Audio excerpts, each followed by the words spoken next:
everyone. I'm Kyla. I'm Bettina. And I'm Robin. I'm Marielle, and we are from 9th Curie. We are here today to interview Mr. Edgardo Rivera, a nurse from a medical institution. Our interview will revolve around some questions we have prepared that are related to various health trends, issues, and concerns. And without further ado, let's not keep our guests waiting. Good morning, sir. Yes, good morning. Yes, Mr. Rivera, can you give us some information on who you are and what do you do as a nurse? I'm a practicing nurse in cardiology, and I've been in the profession for more than 32 years now. Mainly I deal with cardiac problems, not those broken heart problems. Leaking. And I have also a good knowledge about kidney disease because I've been a dialysis nurse for almost 2 years. Okay, so the first question we have prepared is about smoking. We all know that smoking is very bad to our health. We want to know how the smoke exhaled by the smokers can affect the health of non-smoking citizens. That is very interesting, And before I start, I want to show you something. And nakikita ba? Ito po. Ah, Kitang-kita po. nicotine kita. Nakita yung nicotine? Yung brown po. Oh, yung brown. Ah. As you can see, we call that second-hand smoker. Those are the people who don't smoke directly, but they're the one who inhale. Yes, The smoke coming out from the smoker. Like you, if you hang out with people who smokes a lot, you're in a dangerous place because they are the ones smoking with a filter, meaning you can filter some of the nicotine, as I have shown before, but in your case you don't. Those are fresh smoke coming from the cigarette, and you're the one who inhale it. And there are about 7,000 different kinds of chemicals that coming out from the cigarette, and 10% of that is cancerous. Can you imagine that? And I don't have to explain everything, I mean, you can see in the ads, you can see in the cigarette packaging, and you can hear it everywhere, that cigarette smoking is so dangerous. So our second question concerns the use of illegal drugs. So we would like to know how the use of these illegal drugs can affect the behavior of the user and why it is harmful to them. Normally, people, your brain functions like in normal way. Like, you want this, you like this, and to feel and to have some kind of pleasure, you crave for something. Like ice cream, you like ice cream very much. Food, you like this food very much. Swimming and all those things. In our brain, there is what they call pleasure center, and that triggers the person to be curious, to see and experience something like this drugs. Okay? Now, if you use drugs on in a dose that is acceptable in the field of medicine, it will not have any harmful effect because it is controlled. But if you use it more than recommended and for a longer period of time, it alters the normal function of the brain. So it becomes harmful already. And because, if you've been using drugs illegally for so long, your brain will not function anymore in a normal way. I'm sure you can hear in the news, you can see in the TV, what happened to those people using drugs.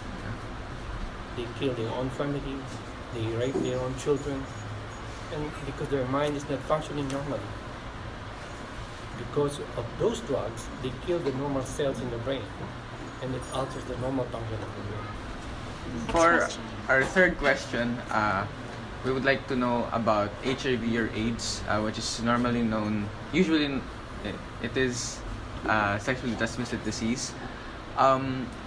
What are some tips that you can give us so that people can prevent it? What are some practices that people shouldn't do? Everybody knows about it. They say sexual transmission. It's through sexual transmission. But in the case of this, which is HIV and AIDS, they can be transmitted by just using needle. If an infected person uses the needle and then you use it to your own self, again you will have the same kind of. That is one. That's how you transmit it. Second, blood transfusion. If by mistake, the blood was not screened properly and it was transfused to any of us, again we will have the same disease. And sometimes, if you use the toothbrush Toothbrush. and it hurts, it bleeds, that is also dangerous. And by the way, HIV and AIDS will develop after a long period of time of having HIV. Your immune system will break down and AIDS will develop. And there's no cure for that. But you can prolong life with the help of some kind of drugs. Okay? And some tips on preventing is like safe sex. Safe sex is something like don't have so many partners. Everybody knows you should have only one partner. Stay loyal. Second, practice safe sex. Because sometimes you cannot avoid, you can have a relationship to another person. Sometimes, But if you can avoid, that is the best thing. As you mentioned, prevention. It's better. Yes. It's better. An ounce of prevention is better than a pound of cure. So you see the relationship, an ounce and a pound. So prevention is really the best. So if you can avoid it. Okay, that is one. Second is don't share needles.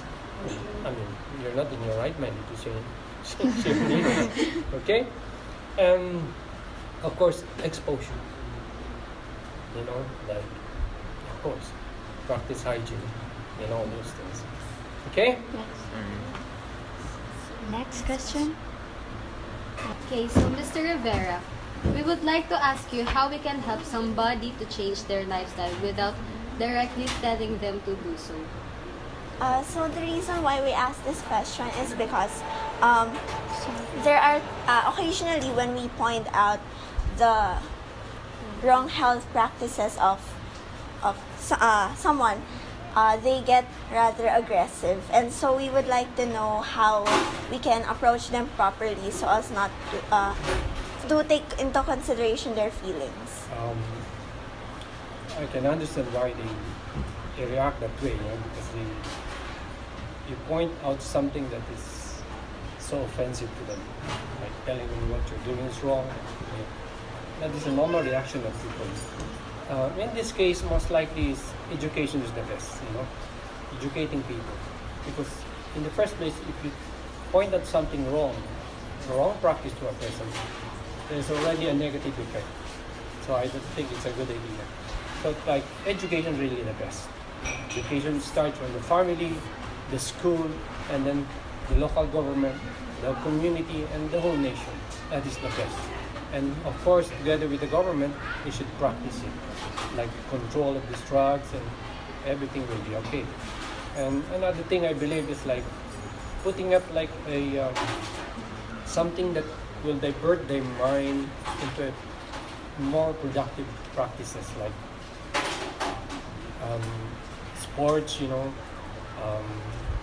involving them in an exercise, and these things that you're doing, in a way it will help because you educate people on the bad side of doing things like illegal drugs. Alright. So, for the last question, why do you think some people still fall for these drugs and smoking, etc.? Why do you think they still fall for it even though they're educated properly? Personally, in our brain, there's what they call the pleasure area, where it gives some pleasure on what you want to do, what you want to feel. And curiosity, you want to understand what is happening to you. It's because of that curiosity and the pleasure area in our brain that triggers us to do such things. Plus, the influence of your friends and environment and people around you. If you stay with people who use drugs, smoke, and everything, there's a big chance that you will develop the same thing.